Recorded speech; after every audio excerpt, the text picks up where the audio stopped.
Let me focus our reflection today on the Gospel from Luke. Let me start with a story. There's a story about God calling the world's greatest, most powerful presidents. Presidents coming from Russia, China, USA. God told them only one thing: the world will end by the year 2026. And the three presidents went to their countries and told their people about what God told them. The Russian president said, "My dear people, I have two messages to give. Both of them are bad news. First, God is real. Second, the world will end by the year 2026. The president of China also announced to his people, "My dear people, I have two important messages for you. One, unbelievable, and the other, horrible." The unbelievable message is, God is real. The horrible message is, this God is already fed up, that he wants to destroy the world.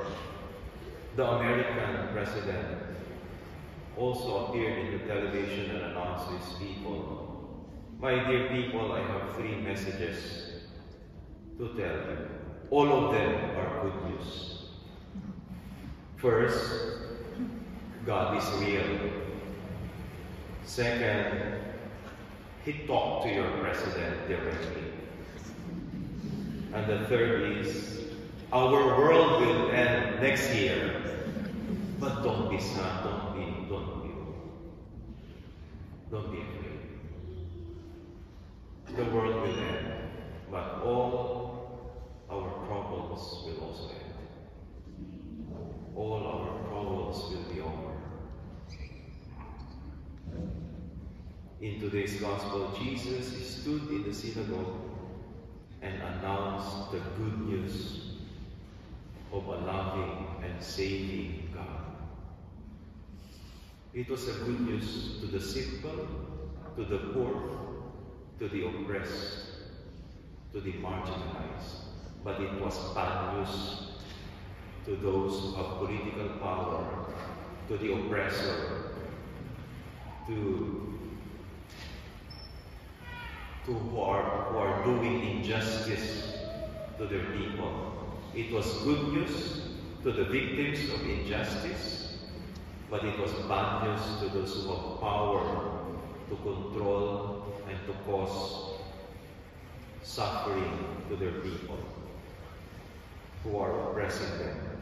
There are only three questions that I would like us to reflect today. First, when I hear the Word of God preached in the Mass, when we hear the Word of God preached in the Mass, how do we react to it?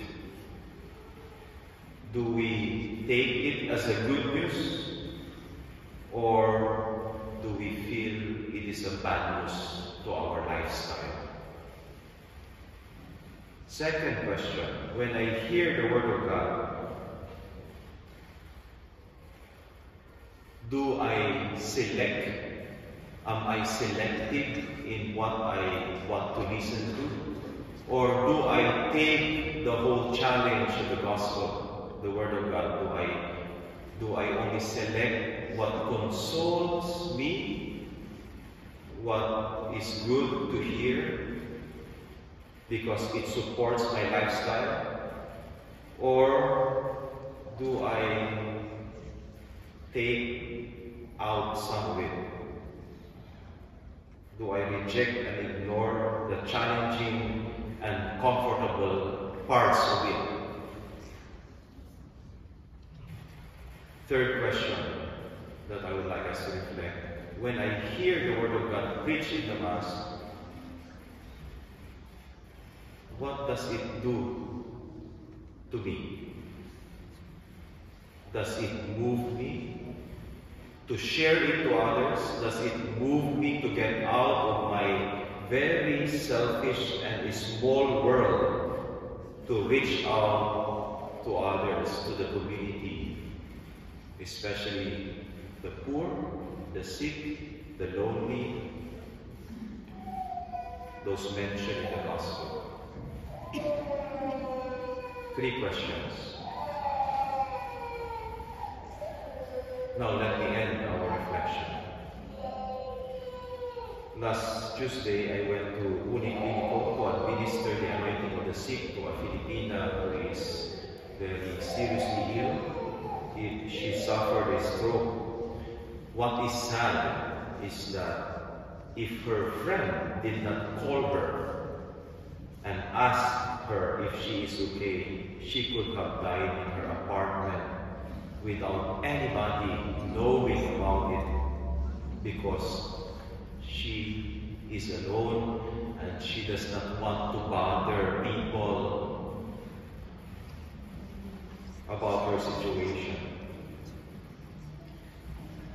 She could no longer move out from her bed because she suffered a stroke and she did not know, until her friend decided to call her one day, and she found out she was not okay. So she visited her, cooked her some food, and then she decided to call an ambulance and brought her to the hospital. When I learned about it, I asked the friend, "Is she Catholic?" "Yes, Father. She used to go to Mass here in St. Ignatius, and then she stopped going to Mass."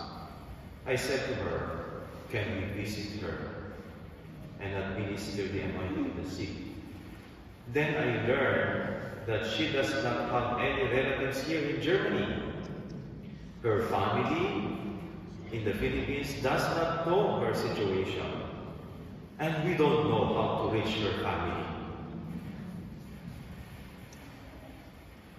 To make the story short, with the help of this friend and another, we were able to contact her family.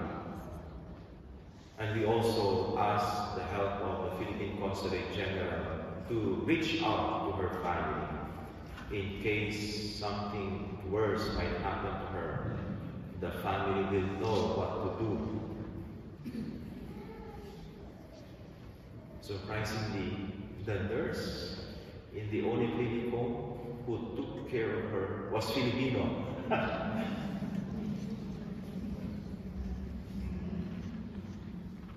And this friend who was so concerned about her situation, about her, is a devout Catholic. She is a member of El Shaddai. She may not know, she may not even be aware, but by her simple act of kindness to her friend, she is sharing the good news of her faith in the Lord. In helping her sick friend, she is proclaiming the word of the Lord is accomplished. The word of the Lord is fulfilled. My dear friends, let us reflect for a moment. Let the word of God we heard today move our hearts to proclaim your words, O Lord. Our spirit